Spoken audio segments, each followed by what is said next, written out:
We find ourselves in a weird situation. We have a pandemic of a scale that no one living today can compare to anything he or she has ever experienced. And we find many people in a position of violent opposition. That is an extremely dangerous position.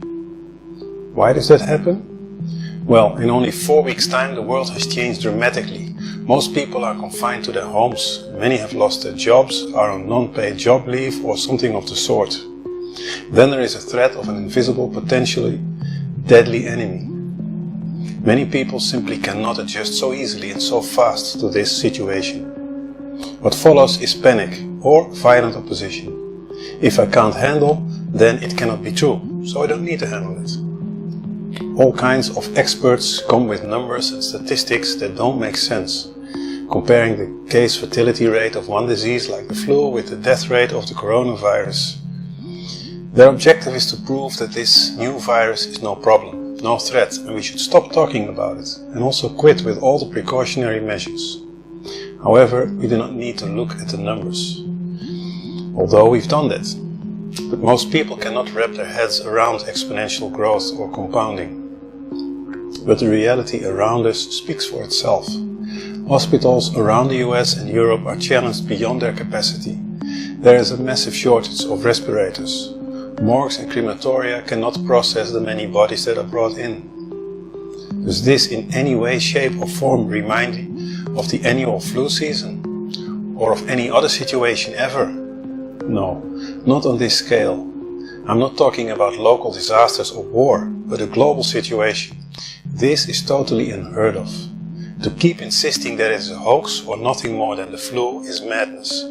Moreover, it's disrespectful to those suffering and dying, to their families, to the healthcare workers that risk their own lives and go beyond exhaustion to help others. On top of that, it's ignorant, reckless and irresponsible, because the deniers will not take the necessary precautions and endanger themselves and others. Don't think this virus does not exist, or if it does that it will just blow over. You may say it's a conspiracy, and you're probably right.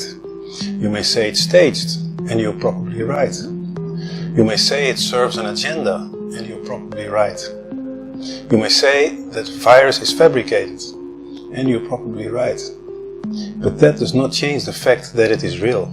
The deaths are real, the suffering is real, and no one who denies it now will be able to hold that position when it comes near to them. Then they will move into the self-evidence stage. But they will psychologically be totally unprepared. The shock will be devastating.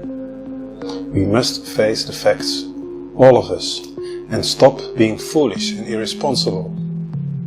But then what? Jesus said, I have told you these things before they happen, so that when they do happen, you will believe. They are happening, so what do you do?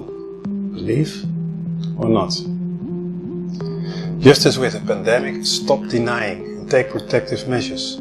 There is a virus of sin that each one of us must be cured from.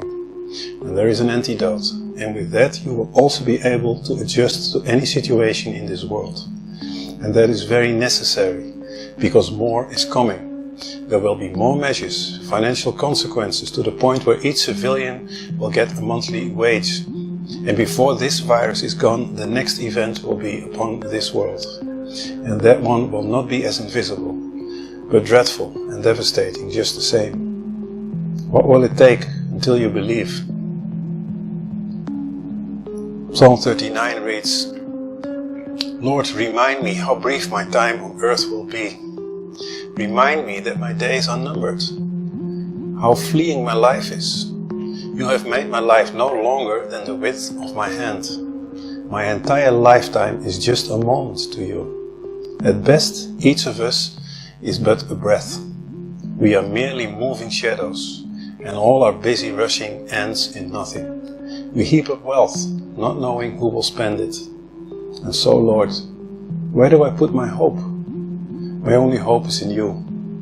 Rescue me from my rebellion. Hear my prayer, O Lord.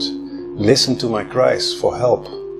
Don't ignore my tears, for I am your guest, a traveler passing through, as my ancestors were before me. Oh, spare me so I can smile again before I'm gone and exist no more.